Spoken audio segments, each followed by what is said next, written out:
오늘 아침을 여는 말씀은 에스겔 16장 22절로 24절의 말씀입니다.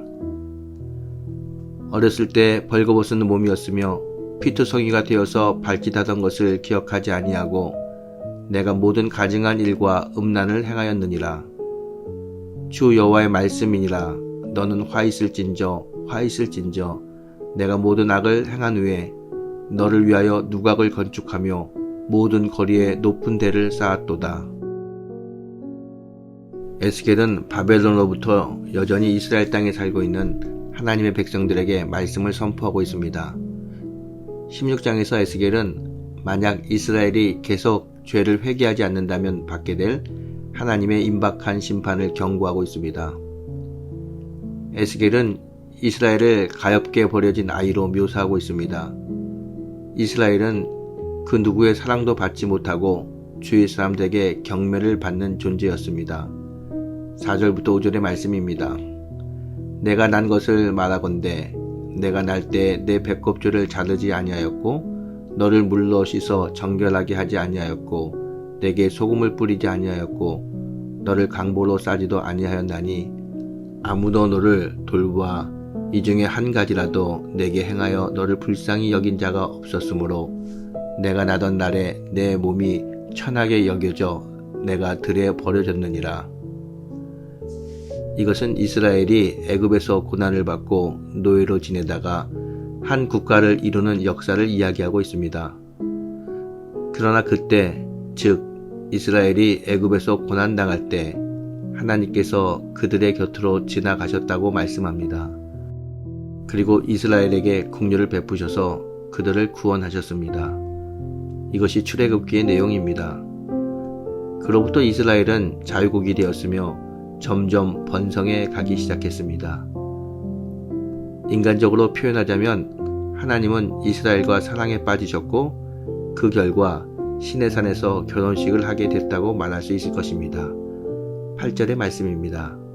내가 내 곁으로 지나며 보니 내 때가 사랑을 할 만한 때라. 내 옷으로 너를 덮어 벌거벗은 것을 가리고 내게 맹세하고 언약하여 너를 내게 속하게 하였느니라. 나주 여호와의 말이니라. 이스라엘은 하나님의 신부가 되었으며 하나님은 그들을 가나안 땅으로 이끄시고 필요한 모든 것을 채워주셨습니다. 그 후 이스라엘은 다윗 왕과 솔로몬 왕 시대를 지나면서 크게 번성하였고 아름다움을 더해갔습니다. 이쯤 되면 이스라엘 백성들이 자신의 존재와 번영을 하나님께 늘 감사했어야 합니다.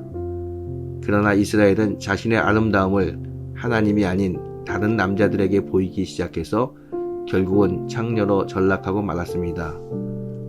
도대체 이런 일이 어떻게 일어날 수 있었을까요? 우리는 본문에서 그 이유를 찾을 수 있습니다. 22절을 보세요. 내가 어렸을 때 벌거벗은 몸이었으며 피투성이가 되어서 발짓하던 것을 기억하지 아니하고 라고 말씀하고 있습니다. 이스라엘은 번성해지면서 자신의 어렸을 때의 모습을 까맣게 잊어버렸습니다. 하나님의 도움이 없었다면 오늘날과 같이 아름다운 숙녀로 생활의 풍요함도 없으리라는 것을 망각하고 말았습니다. 하나님께 대한 감사한 마음도 있고 자신이 가진 모든 것을 하나님께서 주셨다는 사실도 기억하지 못했습니다. 그 결과 그들은 영적 교만에 빠졌습니다. 이러한 영적 교만이 가져오는 결과는 어떤 것입니까? 15절의 말씀입니다. 그러나 내가 내 화려함을 믿고 내 명성을 가지고 행음하되 지나가는 모든 자와 더불어 음란을 많이 행함으로 내 몸이 그들의 것이 되었도다. 자신의 화려함과 명성을 신뢰하기 시작하면서부터 이스라엘은 더 이상 하나님을 의뢰하지 않았습니다. 그리고 타락하게 되었습니다. 결국 그들은 바벨론의 포로가 되었습니다. 이렇듯 영적 교만은 하나님의 백성들이 범하는 가장 큰 죄악입니다. 마찬가지로 우리 역시 우리가 가진 모든 것이 하나님께서 선물로 주신 은혜라는 것을 잊어버리게 되면 우리도 타락하게 됩니다. 여러분, 서구 유럽의 교회들을 보세요. 전 세계에서 가장 개혁적인 교회를 갖고 있고 유명한 신학자들을 많이 낳은 교회지만 오늘의 형편은 어떻습니까? 이들은 유럽이 세계 기독교의 중심국이라고 생각했습니다. 이때부터 유럽 교회는 점점 자만에 빠지기 시작했습니다. 그리고 교회는 타락했습니다. 오늘날에는 단지 소수의 신자들만이 교회에 출석하고 있을 뿐입니다. 여러분, 똑같은 일이 한국 교회에서 일어날지도 모릅니다. 한국 교회의 부흥과 성장이 하나님의 은혜였다는 것을 잊어버리면 우리도 서구 교회처럼 될 것입니다. 우리는 하나님께서 우리 한국 교회에 허락하신 많은 축복들에 대해서 늘 감사해야 합니다. 우리의 우리된 것은 모두 하나님의 은혜입니다. 이 하나님의 은혜임을 알고 겸손해야 됩니다.